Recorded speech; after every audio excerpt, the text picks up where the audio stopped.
তো নমস্কার বন্ধুরা, তো আবার একটা নতুন ভিডিও নিয়ে চলে এলাম তোমাদের সামনে। তো আজকে বানাবো আমি কচু শাক। দেখো বন্ধুরা, এদিকে আমি কচু শাক কেটেছি। তো কচু শাকটা কেটে নিয়ে আবার ভালো করে একদম কেটে নিলাম। তো কাটাটা তোমাদের সাথে শেয়ার করলাম না, একবারে চলো বন্ধুরা একদম রান্নাঘরে গিয়ে তোমাদের সাথে শেয়ার করি। তো আমি কচু শাকটা কীভাবে রান্না করি সেটাই তোমাদের দেখাবো। তাহলে চলো বন্ধুরা দেখতে থাকো আজকে আমার কচু শাকের রেসিপি। তো বন্ধুরা দেখো, এদিকটায় আমি কড়া বসিয়ে দিলাম। তো এখন কচু শাকটা আমি সেদ্ধ বসাবো। তো দেখো বন্ধুরা, কচু শাকটা কড়ার মধ্যে দিয়ে দিচ্ছি। তো নুন দিয়ে এখন সেদ্ধ বসাবো। আর দেখো পড়ে যাচ্ছে কীভাবে।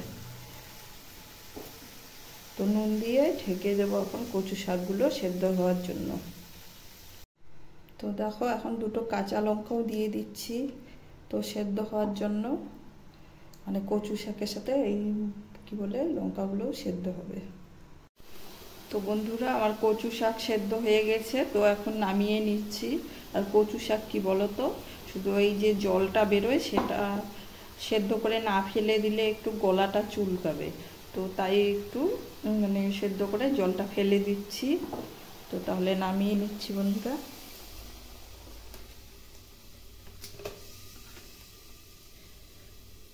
তো কচু শাক নামিয়ে নিলাম।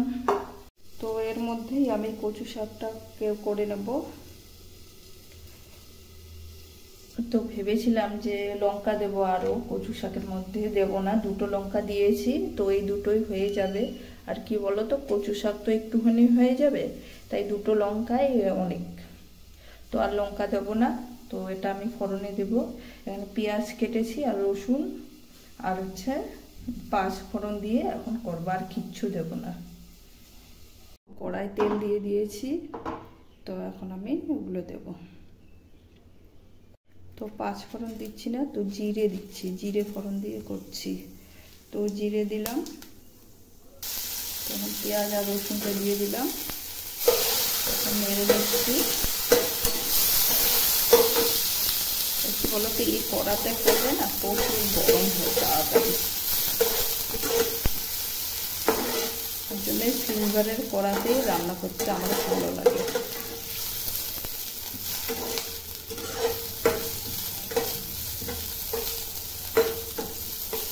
ভেজে নিয়ে আস্তে আস্তে। তো বন্ধুরা আমার পেঁয়াজ মানে ফোড়ন ভাজা হয়ে গেছে, তো এখন কচু শাকটা দিয়ে দেব। কচু শাকটা দিয়ে দিচ্ছি।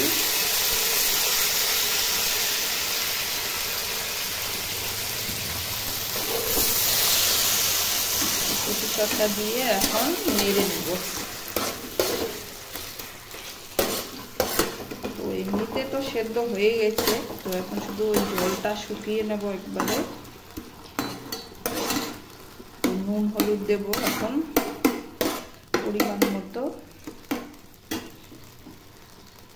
লো ফ্লেম ছিল, এখন একটু বাড়িয়ে দিলাম।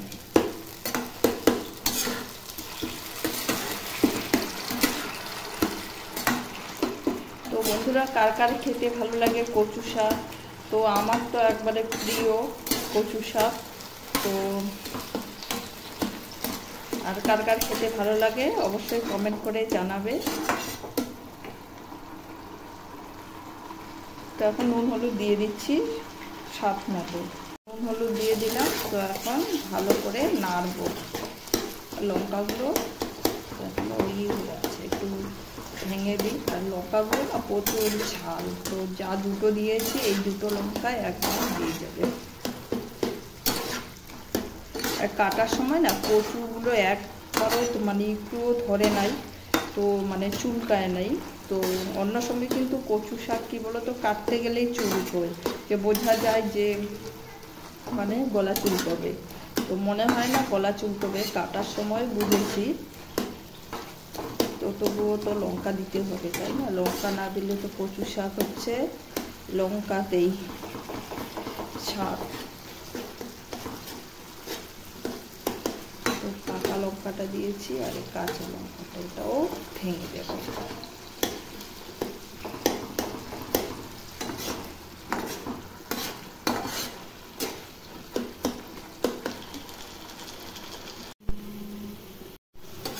দেখো বন্ধুরা জল শুকিয়ে এসছে, তো আর একটু জল একেবারে শক্ত শক্ত করে শুকিয়ে নিয়ে তারপরে নামাবো।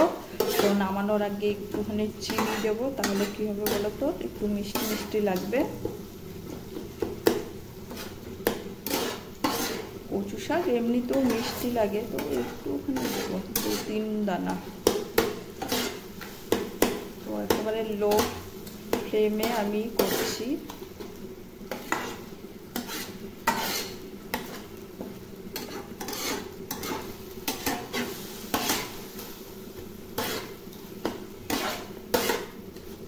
আর কি কড়াতে শব্দ হচ্ছে, চলো হোক, হতে থাক, আর একটু পরেই আমি নামিয়ে নিচ্ছি। তো কচু শাক হয়ে গেছে বন্ধুরা, নামিয়ে নিয়ে তোমাদের দেখাচ্ছি।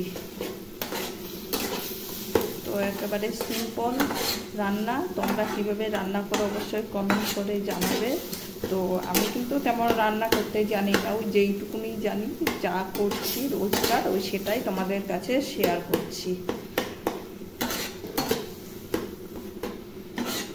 তাহলে চলো, তো বন্ধুরা এই হলো আমার কচু শাক।